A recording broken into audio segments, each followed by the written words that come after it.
Chapter 41. Prohibition of disobeying parents and severance of relations. Abu Bakr Nufai bin el-Harith, may Allah be pleased with him, reported, Messenger of Allah, said, "Shall I not inform you of the biggest of the major sins?" Messenger of Allah asked this question thrice. We said, "Yes, O Messenger of Allah, please inform us." He said, "Ascribing partners to Allah, and to be undutiful to your parents." Messenger of Allah sat up from his reclining position and said, "And I warn you against giving forged statement and a false testimony. I warn you against giving forged statement and a false testimony." Messenger of Allah kept on repeating that warning till we wished he would stop. Al-Bukhari and Muslim.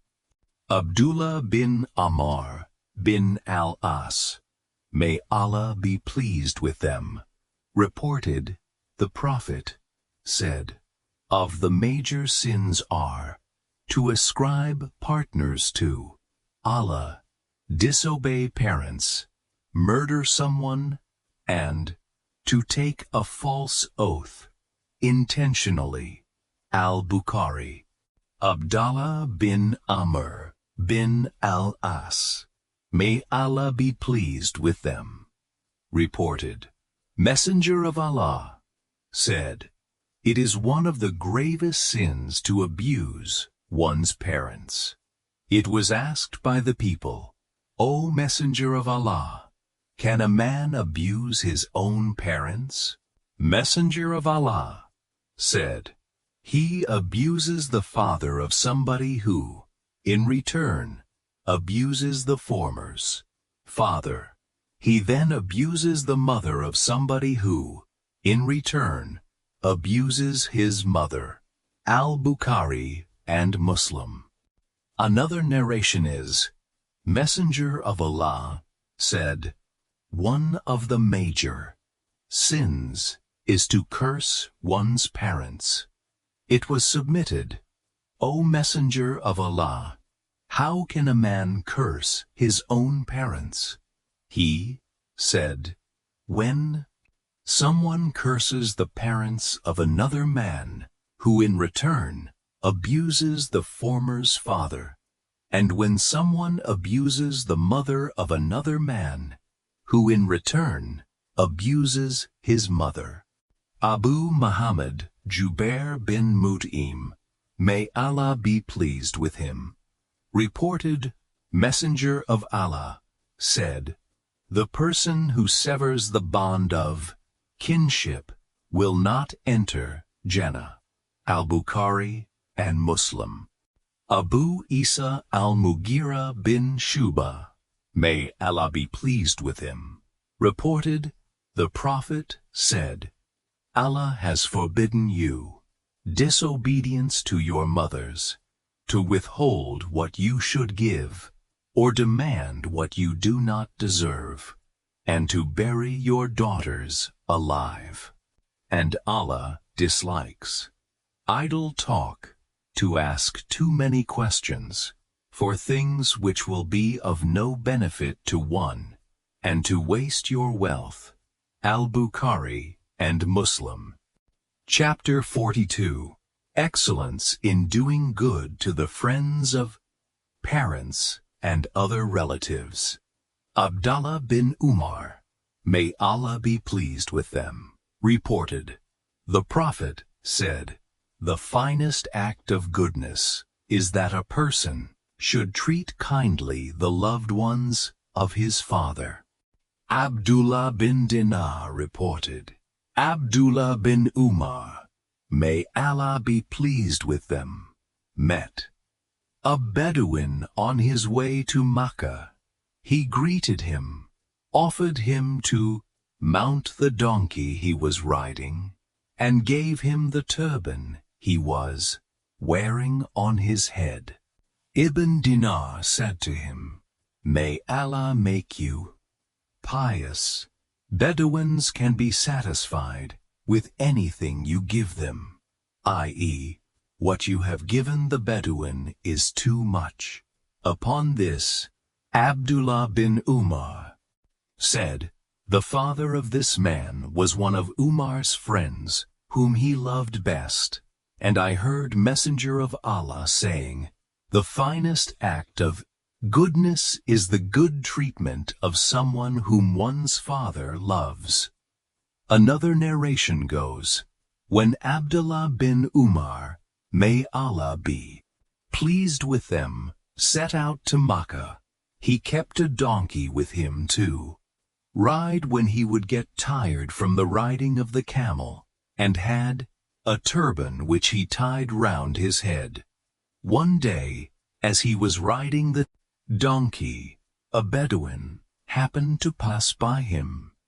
He, Abdullah bin Umar, said, "Aren't you so-and-so?" The Bedouin said, "Yes." He, Abdullah bin Umar, gave him his donkey and his turban, and said, "Ride this donkey, and tie this turban round your head." Some of his companions said, "May Allah forgive you. You gave to this Bedouin the donkey which you enjoyed to ride for change, and the turban which you tied round your head."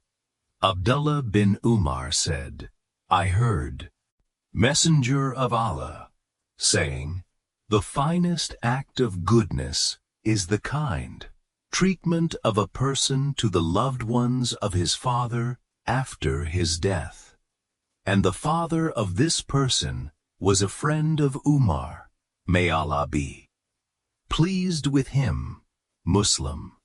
Abu Said Malik bin Rabia as-Saidi, may Allah be pleased with him, reported, "We were sitting with Messenger of Allah when a man of Banu Salama came to him and asked, O Messenger of Allah, is there any obedience to parents left that I can show to them after their death? He replied, Yes, to pray for them, to supplicate for their forgiveness, to fulfill their promises after their death, to maintain the ties of kinship which cannot be maintained except through them, and honor their friends." Abu Dawood, Aisha, may Allah be pleased with her, reported, "I never felt jealous of any of the wives of the Prophet as much as I did of Khadijah, may Allah be pleased with her, although I have never seen her, but the Prophet used to mention her very often. Whenever he slaughtered a sheep, he would cut it into pieces and send them to the women friends of Khadijah, may Allah be pleased with her. When I sometimes said to him, You treat Khadijah in such a way as if there is no woman on earth except her, he would say, Khadijah was such and such, commending her and speaking well of her, and I had children from her. Al-Bukhari and Muslim. Another narration is, and if he slaughtered a sheep, he would send meat to the friends of Khadijah, may Allah be pleased with her, as a present as much as would suffice them. Another narration is, when a sheep was slaughtered, he would say, Send this meat to Khadijah's friends. Once, Hala bint Huwaylid, may Allah be pleased with her, sister of Khadijah, may Allah be pleased with her, sought permission of Messenger of Allah to enter He recognized and recalled to his mind the manner of Khadijah, may Allah be pleased with her, and was deeply moved. He said, O Allah, she must be Hala bint Huwaylid, al-Bukhari, and Muslim. Anas bin Malik, may Allah be pleased with him, reported, I set out, along with Jarir bin Abdallah al-Bajali, may Allah be pleased with him, on a journey, and he served me. I said to him, don't do that. Thereupon he said, I have seen the Ansar doing this with Messenger of Allah, and I swore by Allah, whenever I accompany any one of the Ansar, I would serve him. Al-Bukhari and Muslim. Chapter 43. Showing reverence to the family of Allah's Messenger. Pbubus Yazid bin Hayyan reported, I went along with Hussein bin Sabra and Amr bin Muslim to Zayd bin Arqam, may Allah be pleased with them, and, as we sat by his side, Hussein said to him, Zayd, you acquired great merits. You saw, Messenger of Allah, listened to him talking, fought by his side in different battles, and offered salat, prayer, behind him. Zayd, you have indeed earned great merits. Could you narrate to us what you heard from Messenger of Allah? Zayd said, by Allah, I have grown old and have almost spent up my age, and I have forgotten some of the things which I remembered in connection with Messenger of Allah. So accept what I narrate to you. Do not compel me to narrate what I failed to narrate. He then said, one day, Messenger of Allah stood up to deliver a khutbah at a watering place known as Qum, between Mecca and Al-Madinah. He praised Allah, extolled him, and exhorted us, and said, Amma Badu, O people, I am a human being. I am about to receive a messenger, the angel of death, from Marub, and I will respond to Allah's call. But I am leaving with you two weighty things. The first is the book of Allah, in which there is right guidance and light. So hold fast to the book of Allah and adhere to it. He exhorted us to hold fast to the book of Allah, and then said, the second is the members of my household. I remind you to be kind to the members of my family. I remind you to be kind to the members of my family. Hussein said to Zayd, who are the members of his household, O Zayd? Aren't his wives the members of his family? Thereupon, Zayd said, his wives are the members of his family, but here, the members of his family are those for whom zakat is forbidden. He asked, who are they? Zayd said, Ali and the offspring of Ali, Aqil and the offspring of Aqil, and the offspring of Jafar, and the offspring of Abbas. Hussein asked, for all of them the acceptance of zakat is forbidden? Zayd, may Allah be pleased with him, said, yes, Muslim. Another narration is, Messenger of Allah said, I am leaving behind me two weighty things. One of them is the book of Allah. That is the strong rope of Allah. Whosoever holds firmly to it will be the guided, and whosoever leaves it goes astray. Ibn Umar, may Allah be pleased with them, reported, Abu Bakr, may Allah be pleased with him, said, show reverence to Messenger of Allah by honoring the members of his family. Al-Bukhari. Chapter 44. Revering the scholars and elders, preferring them to others, and raising their status. Abu Masud, Uqba bin Amr al-Badri al-Ansari, may Allah be pleased with him, reported, Messenger of Allah said, the person who is best versed in the recitation of the Book of Allah should lead the prayer, but if all those present are equally versed in it, then the one who has most knowledge of the Sunnah. If they are equal in that respect too, then the one who has emigrated to Al-Madinah first, if they are equal in disrespect also, then the oldest of them. No man should lead another in prayer where the latter has authority, or sit in his house without his permission. Muslim.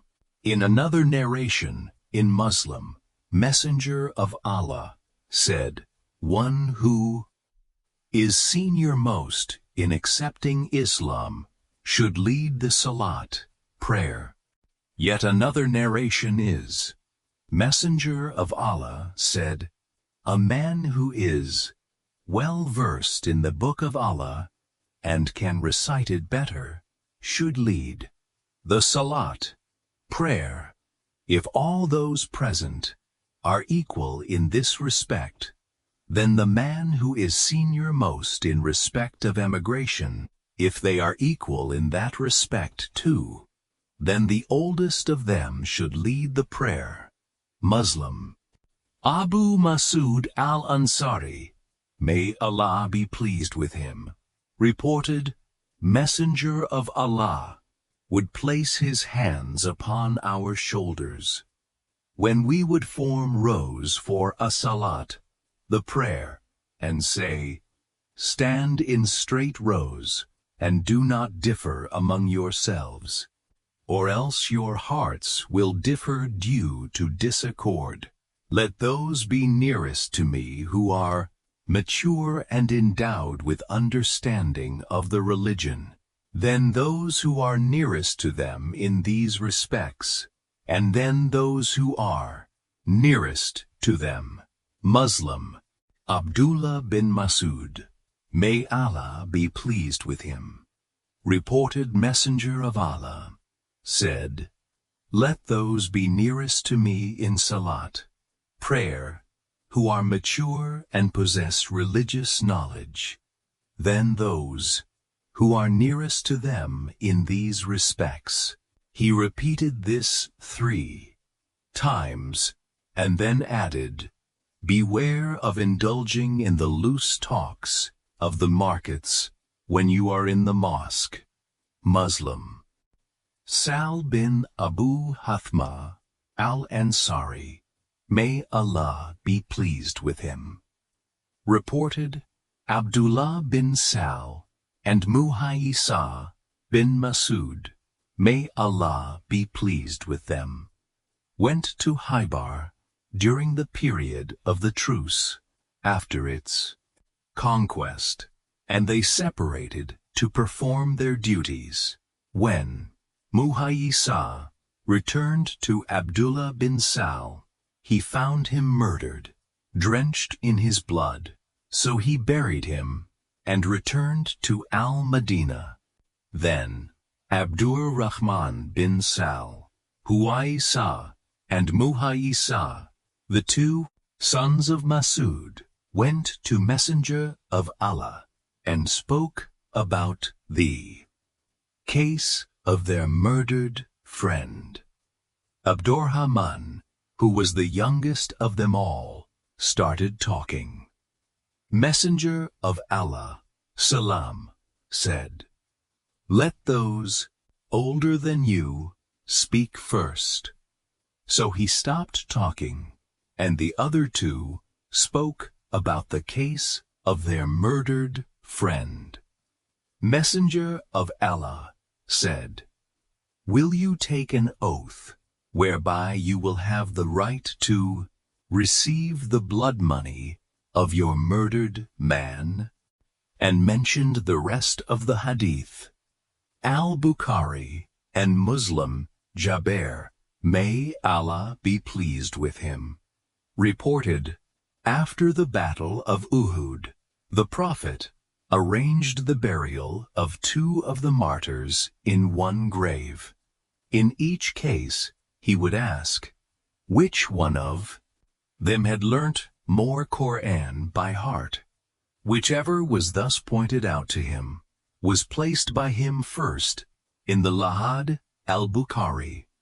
Abdullah bin Umar, may Allah be pleased with them, reported, the Prophet said, "It was shown to me in my dream that I was cleaning my teeth with a miswak, and two men came to me, one being older than the other. I gave the miswak to the younger one, but I was asked to give it to the older, which I did." Al-Bukhari and Muslim.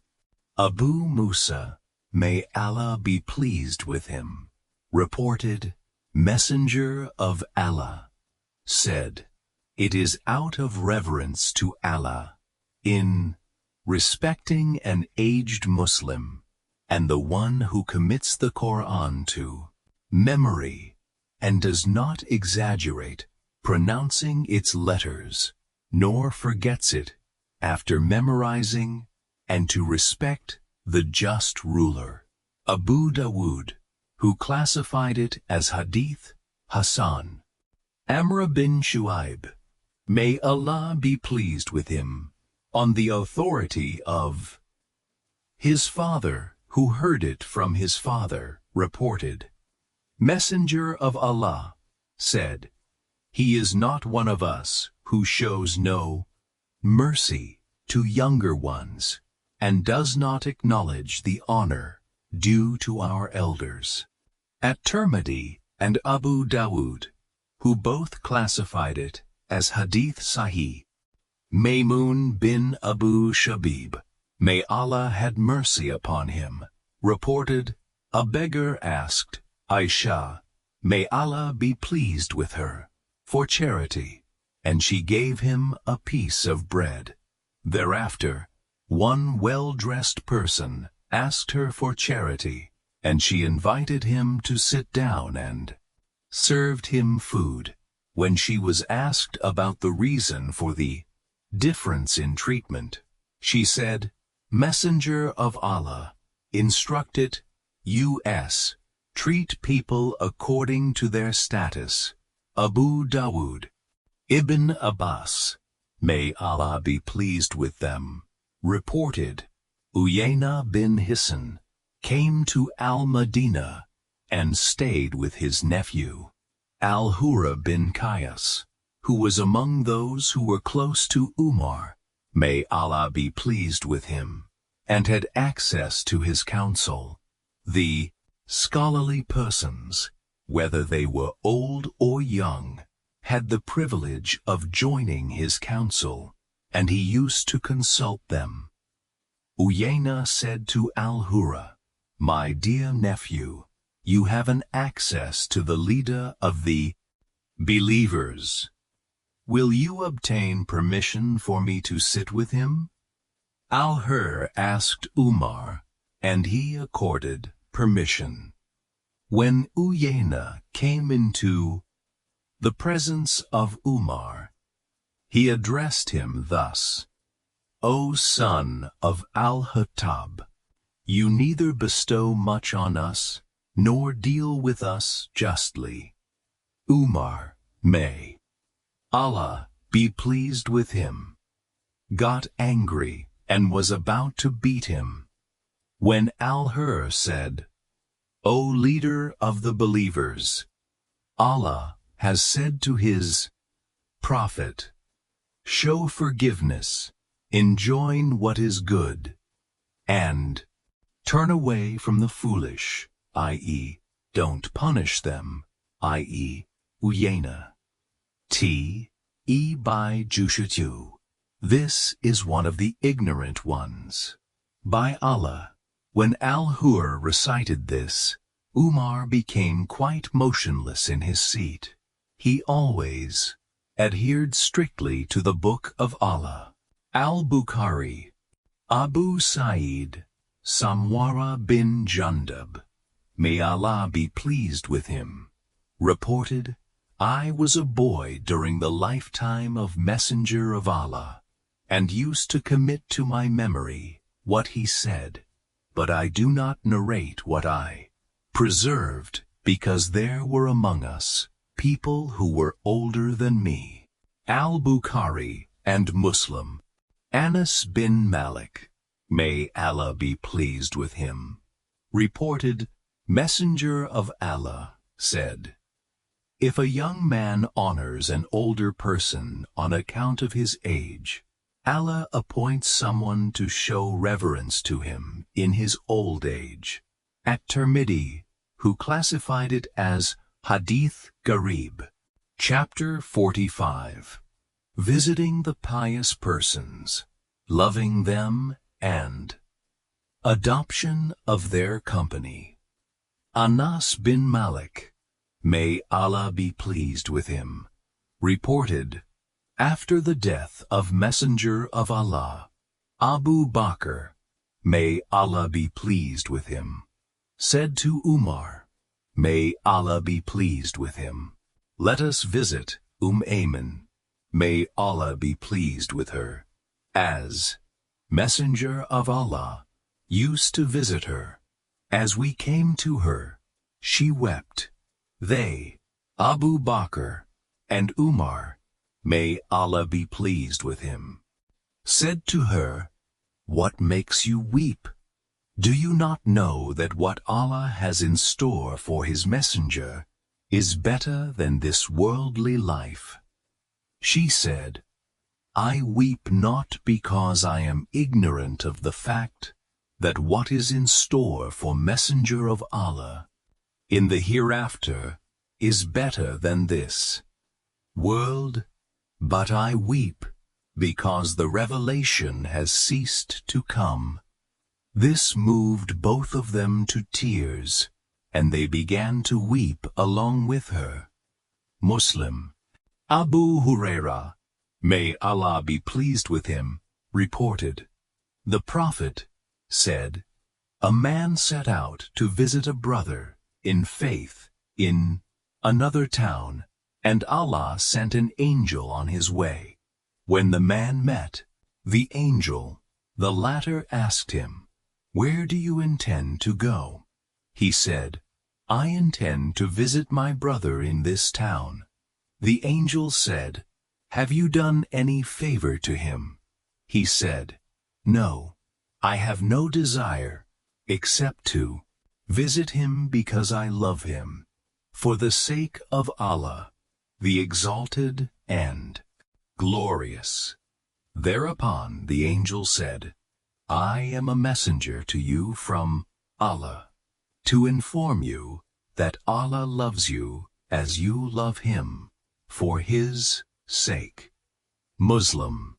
Abu Hurairah, may Allah be pleased with him, reported, I heard Messenger of Allah saying, whosoever visits an ailing bushan or a brother of his to seek the pleasure of Allah, an announcer angel calls out, may you be happy, may your walking be blessed, and may you be awarded a dignified position in Jannah. At-Tirmidhi, who categorized it as Hadith Hasan. Abu Musa al-Ash'ari, may Allah be pleased with him, reported, I heard the Prophet Sallam saying, the similitude of good company and that of bad company is that of the owner of musk and of the one blowing the bellows. The owner of musk would either offer you some free of charge, or you would buy it from him, or you smell its pleasant fragrance. And as for the one who blows the bellows, i.e., the blacksmith, he either burns your clothes, or you smell a repugnant smell. Al-Bukhari and Muslim. Abu Huraira, may Allah be pleased with him, reported, the Prophet said, a woman is married for 4 things: for her wealth, for her lineage, for her beauty, or for her piety. Select the pious. May you be blessed. Al-Bukhari and Muslim.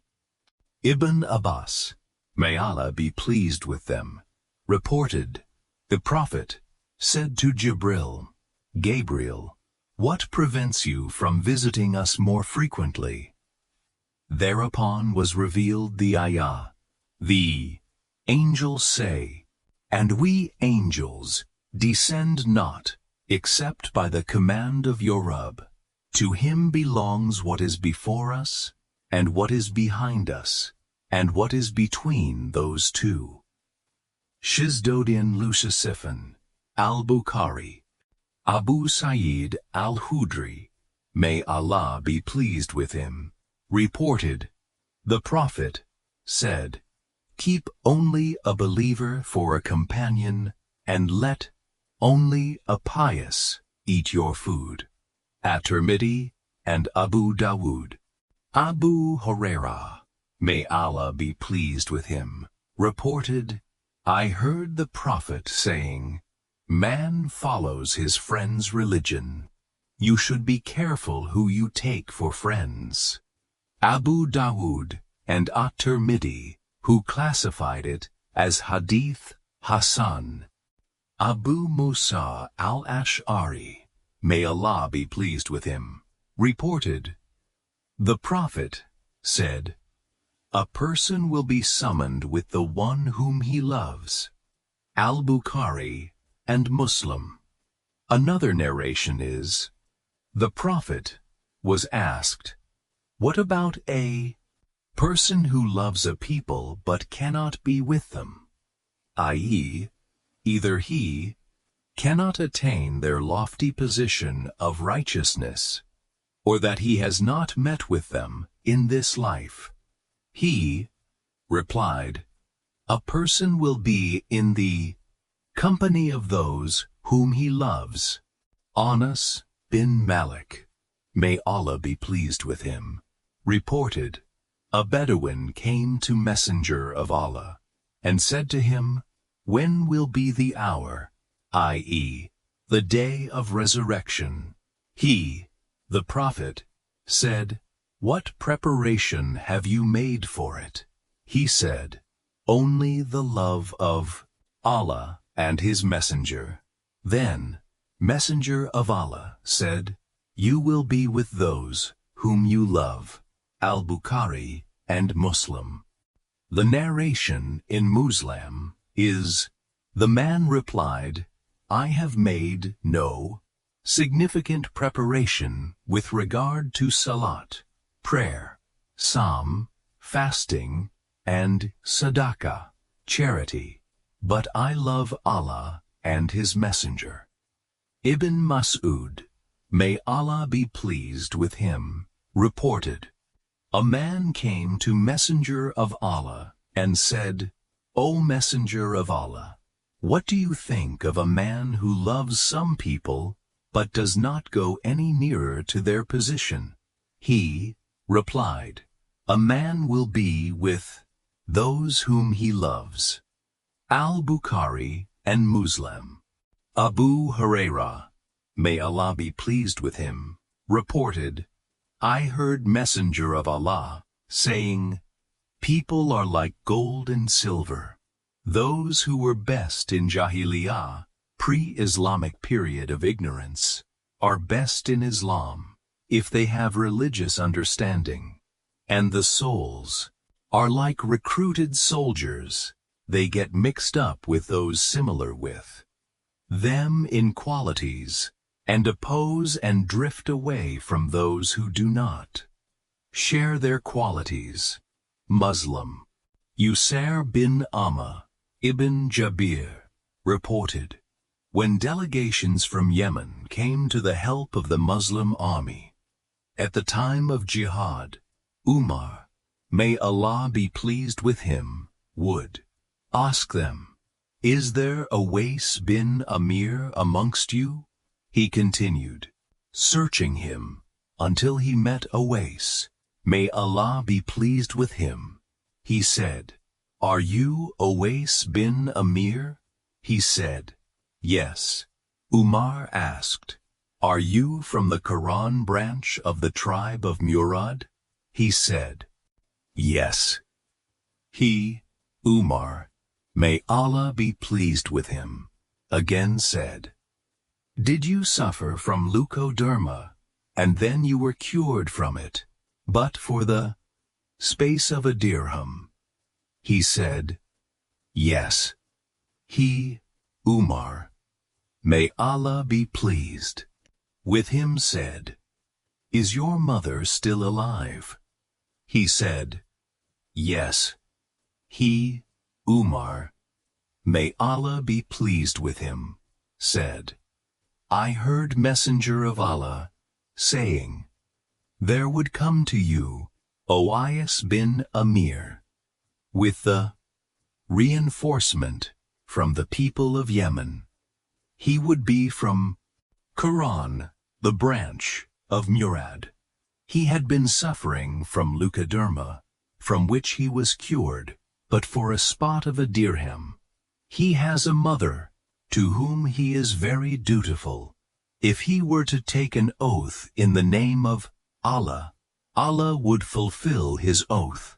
And if it is possible for you, ask him to ask forgiveness for you. So, ask forgiveness for me." He, Uwais, may Allah be pleased with him, did so. Umar, may Allah be pleased with him, then said, "Where do you intend to go?" He said, "To Kufa." He, Umar, may Allah be pleased with him, said, "Let me write a letter for you to its governor." Whereupon, he, Uwais, may Allah be pleased with him, said, "I love to live amongst the poor people." The following year, a person from among the elite of Kufa performed Hajj, and he met Umar, may Allah be pleased with him. Umar, may Allah be pleased with him, asked him about Uwais, may Allah be pleased with him.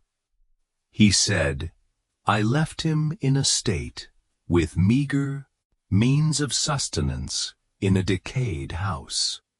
Thereupon, Umar, may Allah be pleased with him, said, "I heard Messenger of Allah saying, there would come to you Uwais bin Amir of Quran, a branch of the tribe of Murad, along with the reinforcement of the people of Yemen.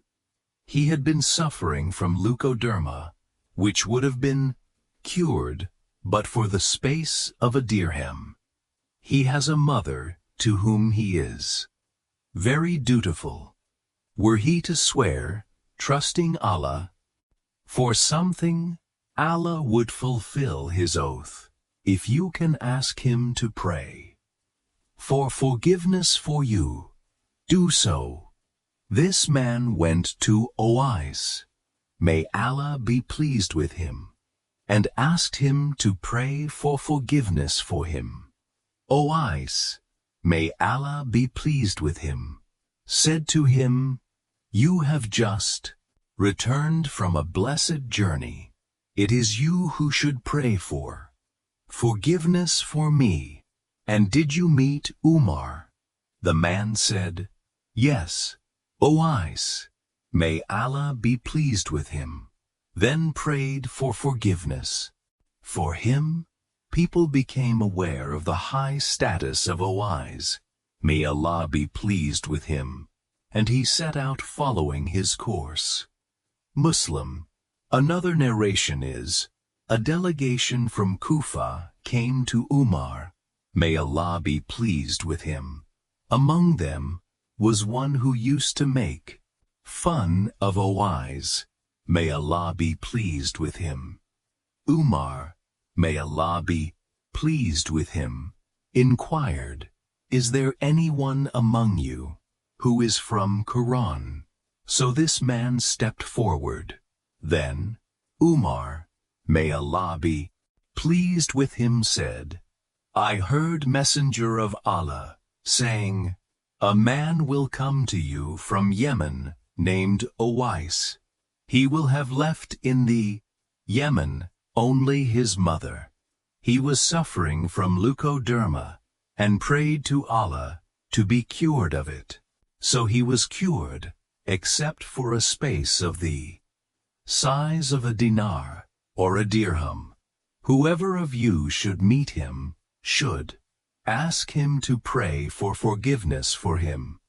Another narration is, Umar, may Allah be pleased with him, said, "I heard Messenger of Allah saying, the best one of the next generation at Tabi'un is a man called Owais.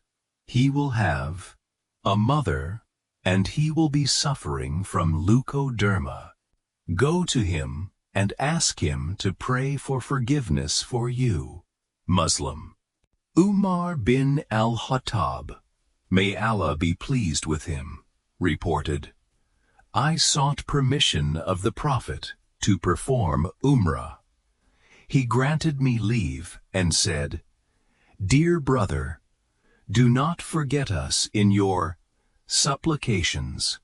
Umar added, 'This is something I would not exchange for the whole world.' Another narration is, he said, 'Include us, my dear brother, in your supplications.'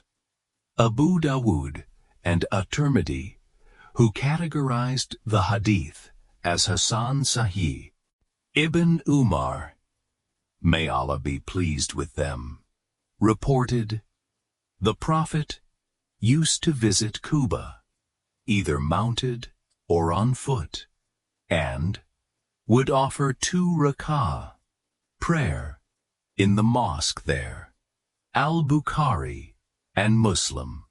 Another narration is, the Prophet used to visit the mosque at Kuba every Saturday, i.e., every week, either mounted or on foot, and Ibn Umar, may Allah be pleased with them, used to do the same thing.